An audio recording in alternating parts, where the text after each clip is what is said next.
In his most recent sit-down with the press, Max Verstappen has revealed that he is keeping an open mind about Formula One's regulation overhaul coming in 2026.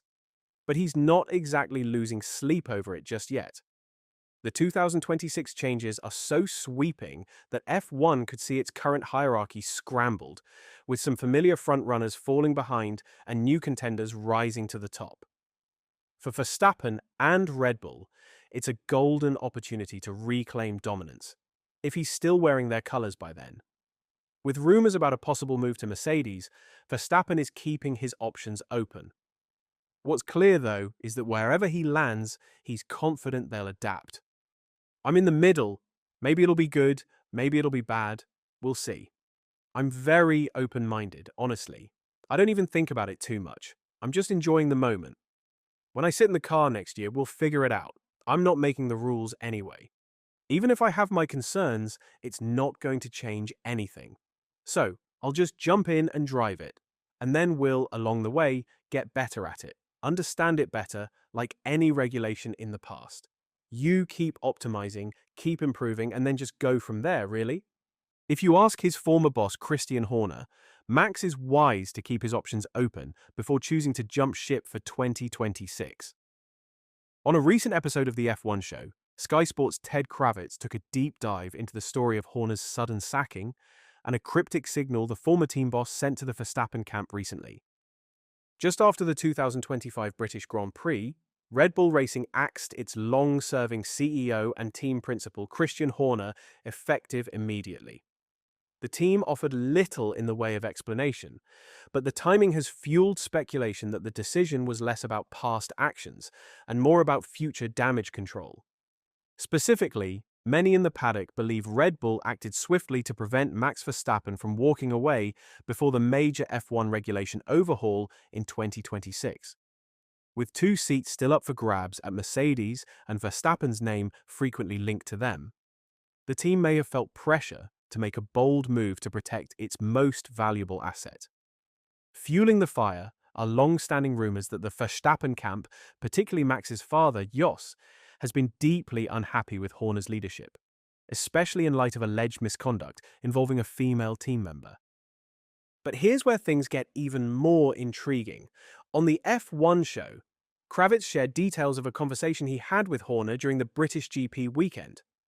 In it, Kravitz believes Horner was making a calculated pitch, not just to defend his position, but to suggest that Verstappen and his team would be wise to hold their fire until the dust settles in 2026 and the new pecking order emerges. If true, it might have been Horner's final attempt to steady the ship and keep Verstappen and Red Bull red just a little longer. I think 2027 is really interesting, isn't it? Kravitz said. The best guess, and we should stress that, is that by doing this, by getting rid of Christian, Oliver Mintzlaff and Red Bull have bought themselves Max Verstappen's services for 2026 for next year. The best guess is that.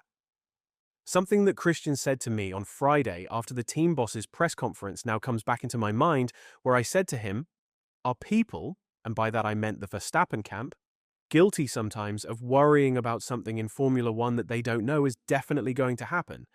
And do they just need to see what happens and then make a decision? And he latched onto that immediately. He was like, yes, absolutely. The people need to see there is no guarantee that the Mercedes is going to be a best place to be next year. We don't know that. We don't know that our engine, he didn't say this, but he's paraphrasing, we don't know that we're going to be struggling with our engine. There's nothing to say which car is going to be good in 2026. And then he said, so, I think what people need to do is to see what happens next year. And then they can decide for 2027. And then I thought, well, hang on. Hasn't Max got a contract till the end of 2028? So, why is Christian effectively tacitly saying that, look, a message to Max, just hang on a sec, let's see what 2026 brings, and then we can talk about 2027. And if we think then George Russell is right in saying he thinks it's very slim chance he won't be a Mercedes driver in 2026, is this all about a game about 2027? Kravitz appears to be referencing an on-air exchange between himself and Christian Horner during Sky Sports coverage of the British Grand Prix weekend. In that conversation, Kravitz posed a direct question.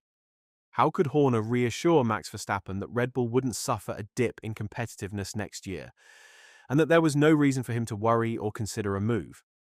Horner's response was telling. He replied, "Absolutely no guarantees for any team or any engine manufacturer that can, hand on heart, say that they are significantly ahead of any other manufacturer. Who knows what the pecking order will be? I think 2026 represents the biggest regulation change with both chassis and an engine in probably the last 50 years of Formula One. Now, Max is probably the most in-demand driver. He's the best in the world. He is absolutely, unequivocally the best driver.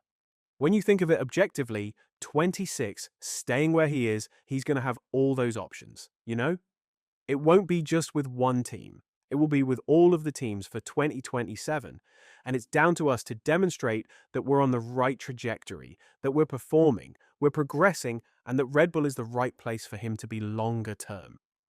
His desire, and he said it numerous times, is to finish his career in a Red Bull car from start to finish. And I think if he sees that there is that potential, then I don't see why that isn't achievable. But of course, he's also hungry to achieve more wins, more titles that his talent deserves. So I think it's more about 2027 than perhaps about 2026. Even with so much gossip pestering Red Bull, their ever unflappable senior advisor Helmut Marko didn't flinch when asked about the swirling rumor that Max Verstappen recently met with Mercedes team boss Toto Wolff. Marko brushed off the speculation with a shrug, reminding everyone where Verstappen stands. As far as Red Bull is concerned, their world champion is locked in with a rock-solid contract until the end of 2028, and they're not losing sleep over it.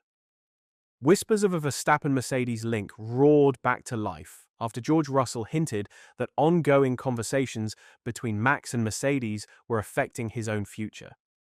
For now, neither Russell nor young prospect Kimi Antonelli has a deal in place beyond 2025, keeping the door wide open for intrigue.